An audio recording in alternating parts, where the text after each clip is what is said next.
আসসালামু আলাইকুম বন্ধুরা, আজকে আমি মাটির চুলায় পাতাকপি রান্না করব। প্রথমে একটি কড়াই নেব, কড়াইয়ের মধ্যে পরিমাণ মতো তেল দেব। তারপর এর মধ্যে পেঁয়াজ, মরিচ, লবণ, হলুদ দিয়ে ভালোভাবে নাড়াচাড়া করে নিতে হবে। নাড়াচাড়া করার পরে আমি কপি আর আলুগুলো এর মধ্যে দিয়ে দেব। তারপর ভালোভাবে নাড়াচাড়া করতে হবে। নাড়াচাড়া করতে করতে কপি থেকে পানি বের হবে।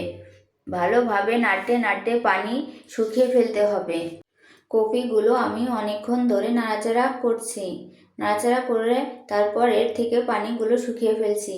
তারপর যখন আমি নাড়তে নাড়তে দেখব এর মধ্য থেকে তেল বের হচ্ছে, তখন বুঝে নেব আমার কপিগুলো ভালোভাবে রান্না হয়ে গেছে। যখন দেখা যাবে কপি থেকে তেল বের হচ্ছে, তখন বুঝে নিতে হবে কপিগুলো পারফেক্টভাবে রান্না হয়ে গেছে। এখন আমার কপিগুলো রান্না শেষ।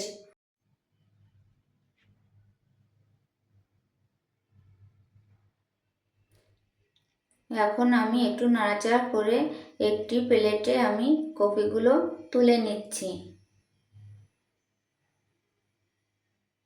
আমার কপি ভাজি করা রেডি।